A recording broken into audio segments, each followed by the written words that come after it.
নমস্কার, ফুডওয়াল G20-তে সবাইকে স্বাগত। আজকে আমি নিয়ে চলে এসেছি আপনাদের সামনে চিংড়ি নারকেল দিয়ে ওলের ডাঁটার দারুণ রেসিপি। আর এইটা হচ্ছে ওলের ডাঁটার রেসিপিটা দুপুরে গরম ভাতের সঙ্গে খেলে আর কিছুই দরকার হবে না।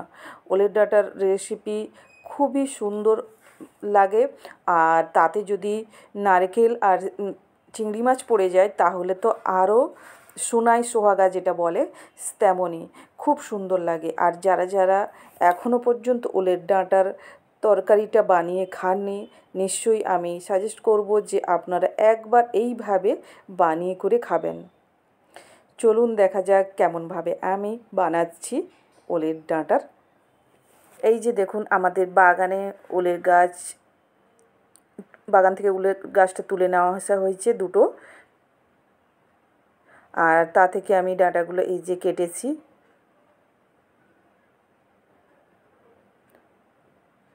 এবার এগুলোকে আমি ছাল ছাড়িয়ে যেমনভাবে ইচ্ছে হয় পিস করবেন, আমি এইভাবে লম্বা লম্বা পিস করে নিয়েছি।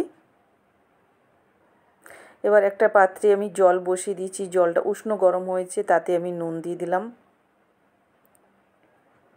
এবার আস্তে আস্তে করে কেটে রাখা ওলের ডাঁটাগুলো আমি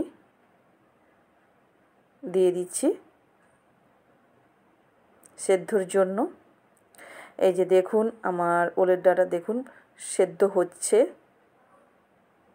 উপরের দিকে নরম অংশ, তাই উপরের দিকে নরম অংশগুলো সেদ্ধ হয়েছে তাড়াতাড়ি, আর গোড়ার দিকে যেগুলো একটু শক্ত থাকে ওগুলো একটু সেদ্ধ হতে টাইম লাগে, তাই একটু টাইম লাগবে। আর প্রেশার কুকারে দিলেও দিতে পারেন।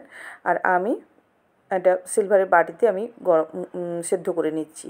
আর এদিকে দেখুন, আমি কড়াইতে সর্ষের তেল দিয়ে দিলাম, কালো জিরে, তেজপাতা, শুকনো লঙ্কা,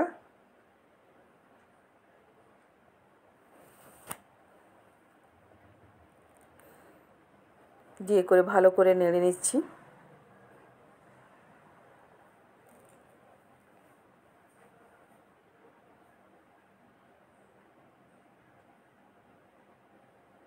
এবার দিয়ে দিচ্ছি কোচানো পেঁয়াজ। পেঁয়াজটাকে আমি লম্বা লম্বা করে বড় বড় করে করেছি। পেঁয়াজের পরিমাণটা একটু আমি বেশি দিচ্ছি।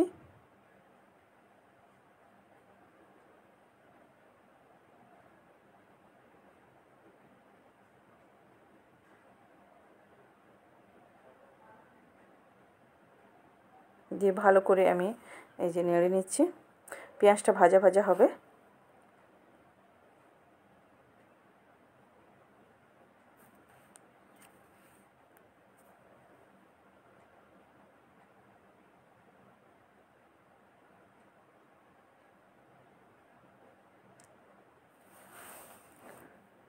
পেঁয়াজটা ভাজা ভাজা হয়ে এসছে,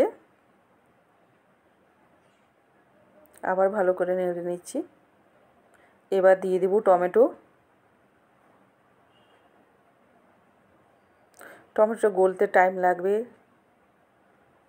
টমেটো দিয়ে ভালো করে আমি নেড়ে নিচ্ছি।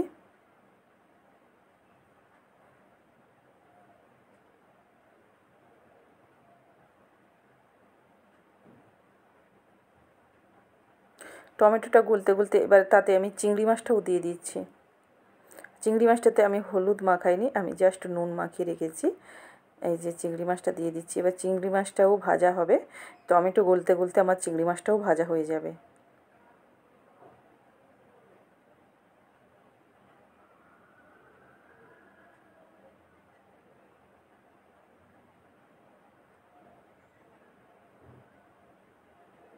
এবার দিয়ে দিচ্ছি জিরে গুঁড়ো,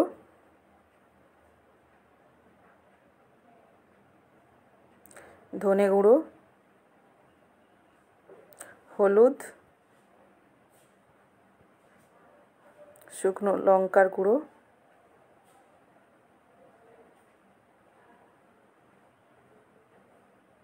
দিয়ে ভালো করে এটাকে আমি নেড়ে নিব। সামান্য পরিমাণ এতে আমি জল দিয়ে দেব, যাতে নিচে না বসে যায়।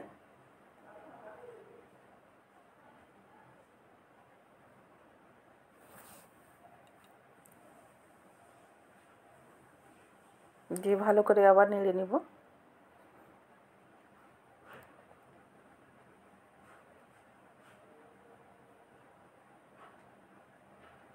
এবার দিয়ে দিচ্ছি গন্ধরাজ লেবুটাকে নিচড়ে নেওয়ার পরে যে তার খোসাটা সরু সরু করে আমি কেটে রেখেছি ওটা দিয়ে দিচ্ছি। এতে হচ্ছে তরকারির টেস্টটাও খুব সুন্দর লাগে আর খুব সেন্টটাও দারুণ লাগে। আপনারা চাইলে দিতে পারেন, নাও দিতে পারেন, তবে বলবো দিলে তার একটা খুব সুন্দর গন্ধটাও হয় আর ভালো লাগে, টেস্টও ভালো লাগে। এবার দিয়ে দিলাম চিনি আর নুনটা, লবণটা দিয়ে দিলাম, দিয়ে ভালো করে আবার কষে নিব।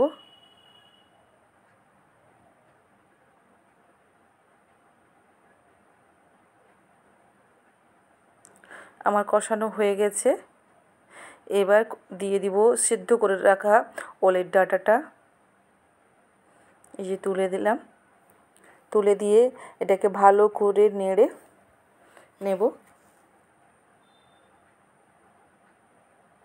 সব কিছু যাতে ভালো করে মিশে যায় তার জন্য ভালোভাবে নাড়িয়ে নিচ্ছি আমি।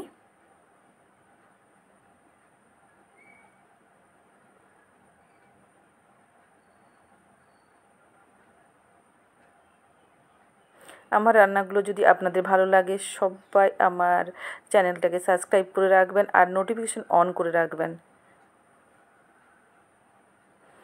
এই যে দেখুন,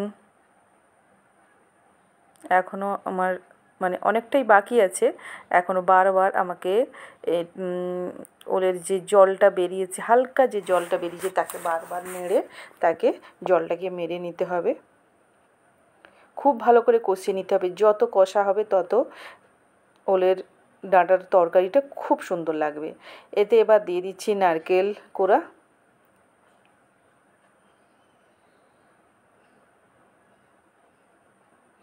নারকেল কোড়োটা দিয়ে করে ভালো করে আবার নেড়ে নিচ্ছি।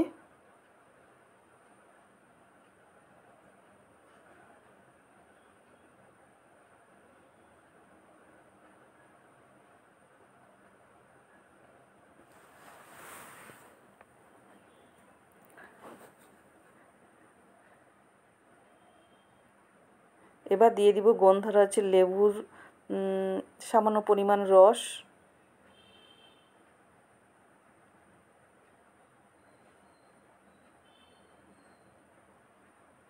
এবার আপনারা দিলে দিতেও পারেন, নাও দিতে পারেন। এরপরে দিয়ে দিচ্ছি গরম মশলা।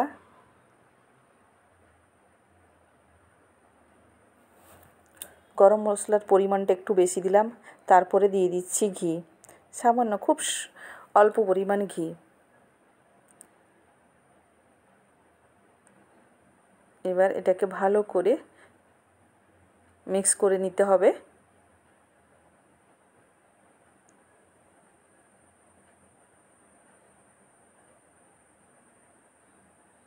দিলে হয়ে যাবে রেডি ওলের ডাঁটার দুর্দান্ত দারুণ স্বাদে ওলের ডাঁটার রেসিপি।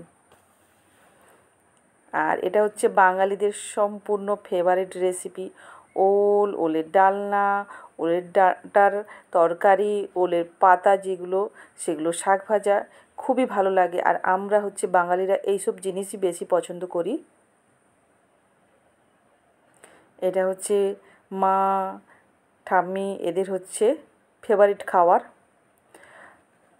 আমার ওলের ডাঁটার তরকারিটা রেডি হয়ে গেছে। এবার আমি একটা প্লেটে বেড়ে নিচ্ছি।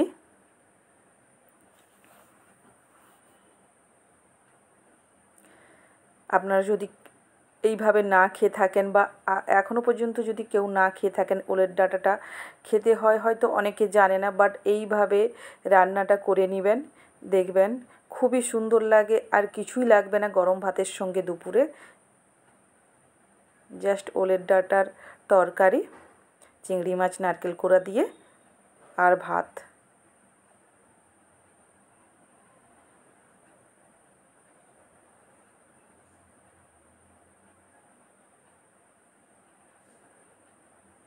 আমার রেডি হয়ে গেছে। আমি ডাইনিং টেবিলে নিয়ে চলে এসেছি। দেখুন, ধন্যবাদ, নমস্কার, সবাই পাশে থাকবেন।